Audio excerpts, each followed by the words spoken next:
नमस्कार दोस्तों, आप देख रहे हैं नई आवाज। आज बात करेंगे बिहार के चुनावी माहौल की। बिहार के चुनावी मैदान में इस वक्त एक ऐसा चेहरा चर्चा में है जो सिनेमा से निकलकर सीधा राजनीति के केंद्र में पहुंच गया है। भोजपुरी सिनेमा के सुपरस्टार और छपरा से महागठबंधन के प्रत्याशी खेसारी लाल यादव। लेकिन इस बार खेसारी किसी फिल्मी डायलॉग की वजह से नहीं, बल्कि अपने सधे हुए और तीखे राजनीतिक बयान की वजह से सुर्खियों में है। दोस्तों, आपकी जानकारी के लिए बता दूं, खेसारी लाल ने बिहार चुनाव में एंट्री ले ली है और खेसारी लाल यादव वर्तमान में राष्ट्रीय जनता दल आरजेडी पार्टी के सदस्य हैं। बिहार विधानसभा चुनाव में आरजेडी के उम्मीदवार के रूप में चुनाव लड़ेंगे। वह छपरा से लोकसभा सांसद भी हैं। खेसारी लाल यादव ने प्रधानमंत्री नरेंद्र मोदी को एक साफ और सीधी नसीहत दी है।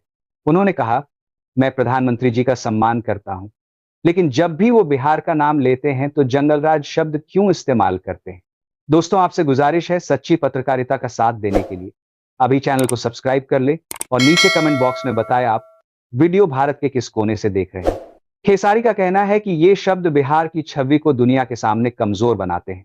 उनके मुताबिक अगर हर बार बिहार को जंगल राज कहा जाएगा तो कोई निवेशक यहां आकर फैक्ट्री लगाने की हिम्मत कैसे करेगा। दोस्तों, आप ये छोटी सी वीडियो क्लिप देखिए। हर आदमी कहेगा जंगल राज, लेकिन 15 साल आपके हाथ में था ना, तो आपने कौन सा बदल दिया बिहार को? आज तक तो नहीं बदला, सिर्फ कहने के लिए जंगल राज था। तो जंगल राज बदला कहां? आपने कौन सी चीज बदल दीजिए कि जंगल राज हट गया भाई? बट कहने के लिए, किसी को बदनाम करने के लिए जंगल राज। और आप लोगों ने, जितने नेता हैं, सबने हमें बदनाम ही किया है। और हमें गाली महसूस होता है जब हम बाहर जाते हैं, लोग बिहारी कहता है। हमें आप लोगों ने मजदूर बना दिया। तो मैं बस युवाओं से यही कहना चाहता हूं कि बिहार बदल रहा है। इस बिहार को बदलने में अगर छोटा सा सहयोग आपका हो गया, अगर हम नहीं बदल पाए तो 5 साल की तो बात है, हमें भी बदल दे। खेसारी लाल क्या बोले? दोस्तों, उन्होंने बोला है, 15 साल से केंद्र में आपकी सरकार है, 20 साल से बिहार में आपका शासन रहा, फिर भी बिहार को न एक बेहतर यूनिवर्सिटी मिली, न अच्छा अस्पताल और न रोजगार। हमेशा हमें सिर्फ ट्रेन दी गई, फैक्ट्री नहीं। उन्होंने कहा, हमें ट्रेन से भेजते हैं ताकि हम पलायन करते रहें। अगर आपने गुजरात को इतना विकसित किया गया तो बिहार को उसका आधा भी बना दीजिए। हमें चुनाव लड़ने की जरूरत ही नहीं पड़ेगी। इतना ही नहीं, खेसारी ने बीजेपी गठबंधन से एक बड़ा सवाल पूछा, आपने अब तक ये क्यों नहीं बताया कि बिहार चुनाव में मुख्यमंत्री का चेहरा कौन है। और ये सवाल उस समय उठा जब गठबंधन ने घोषणा पत्र जारी किया, लेकिन किसी भी नेता ने मंच पर एक भी सवाल का जवाब नहीं दिया। सब बिना कुछ कहे वहां से निकल गए। खेसारी का कहना है, जब आप बार बार जंगलराज कहते हैं तो आप बिहार को बदनाम करते हैं। बिहार आज भी डर के प्रतीक के रूप में दिखाया जा रहा है। अगर 20 साल से आपकी ही सरकार है तो अब भी जंगलराज कैसे है। इस बीच एक और विवाद सामने आया। सम्राट चौधरी के नचनिया वाले बयान ने माहौल और गर्मा दिया। आरजेडी नेता रोहिणी आचार्य ने भाजपा पर करारा हमला करते हुए कहा, मनोरंजन जगत के लोगों का अपमान करना बंद कीजिए। इन्हीं कलाकारों की वजह से आप भीड़ इकट्ठा करते हैं।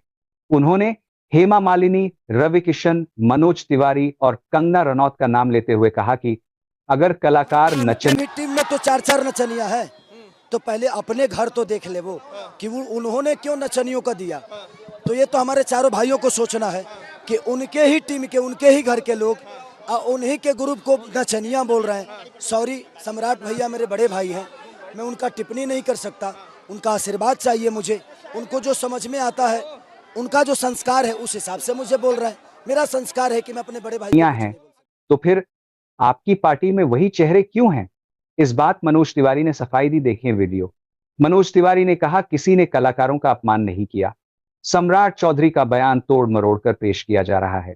लेकिन खेसारी ने जवाब दिया, मेहनत करने वाले के लिए हर शब्द मायने रखता है। चुनाव जीतने के लिए किसी को अपमानित करना सही नहीं है। हमारे शब्द ही आने वाली पीढ़ी का संस्कार बनते हैं। खेसारी लगातार इस बात पर जोर दे रहे हैं कि उनका मकसद राजनीति नहीं, विकास है। उन्होंने कहा, मेरा फोकस सिर्फ छपरा नहीं बल्कि पूरा देश है।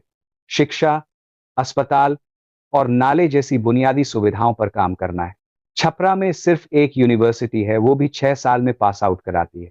हमें इसे बदलना है। इधर भाजपा का घोषणा पत्र जारी होते ही नेता मंच से उतर गए। ना कोई सवाल, ना कोई जवाब। महागठबंधन ने इस पर निशाना साधते हुए कहा, जब सवाल पूछे जाएं तो जवाब देने का साहस क्यों नहीं है। दोस्तों, बिहार चुनाव अब सिर्फ राजनीतिक नहीं बल्कि भावनात्मक भी बन गया है, क्योंकि एक तरफ हैं अनुभवी राजनेता और दूसरी तरफ वो कलाकार जो जनता से सीधे दिल की भाषा में बात कर रहा है, खेसारी लाल यादव।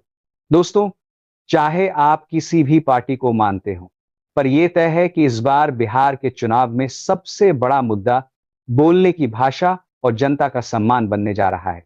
क्या बिहार को फिर से जंगल राज कहकर बदनाम करना सही है, या खेसारी की तरह विकास और रोजगार की बात करनी चाहिए? आप क्या सोचते हैं? कमेंट में अपनी राय जरूर लिखिए। वीडियो अच्छा लगे तो लाइक, शेयर और सब्सक्राइब कीजिए नई आवाज को। धन्यवाद। जय हिंद, जय भारत।